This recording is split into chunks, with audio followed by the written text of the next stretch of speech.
यह एक मानव तस्कर को सजा देने का सबसे अच्छा तरीका है। सबसे पहले मानव तस्कर को एक विशेष लोहे की बाल्टी में डालें। फिर उस लोहे की बाल्टी को बंद करके स्थिर कर दें। इससे पहले कि मानव तस्कर कुछ समझ पाए, कीचड़ से भरी कांच की बोतल को आगे बढ़ाए। इस दृश्य को देखकर मानव तस्कर तुरंत उग्र हो जाता है। इससे पहले कि वह दया की भीख मांगे, मानव तस्कर उसे देखकर अपना मुंह खोलने की हिम्मत नहीं करता। लेकिन डॉक्टर के लिए यह काम बहुत आसान था।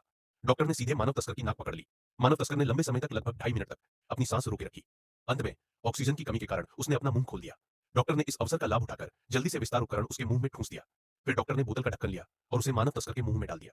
इस पूरी प्रक्रिया के दौरान मानव तस्कर को अत्यधिक पीड़ा हुई, लेकिन उसके पास इसे सहने के अलावा कोई विकल्प नहीं था।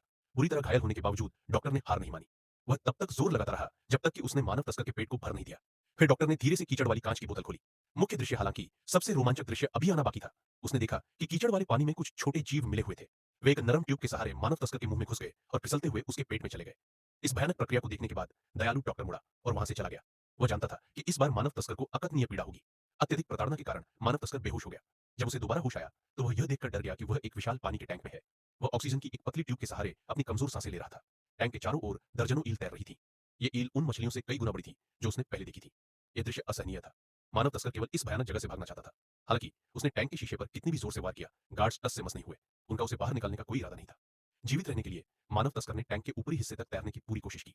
ठीक इसी महत्वपूर्ण क्षण में एक ईल ने उसकी ऑक्सीजन की आपूर्ति काट दी। टैंक के नीचे ईलों के समूह को देखकर मानव तस्कर की नीचे जाने की हिम्मत नहीं हुई। उसने अपने पूरे शरीर की ताकत लगाकर टैंक के ढक्कन को खोलने की कोशिश की, लेकिन उसकी निराशा तब बरात गई जब उसे पता चला कि टैंक का ढक्कन मजबूती से बंद था। वह उसे बिल्कुल नहीं खोल सका। जल्द ही मानव तस्कर को सांस लेने में कठिनाई होने लगी। उसने टैंक के ढक्कन पर प्रहार करने की पूरी कोशिश की, लेकिन किसी ने जवाब नहीं दिया। अंत में ऑक्सीजन की कमी के कारण वह पूरी तरह से बेहोश हो गया। उसका शरीर धीरे धीरे पानी के टैंक के नीचे डूब गया। अंततः वह ईल के समूह का भोजन बन गया। पार्ट 2 के लिए लाइक और सब्सक्राइब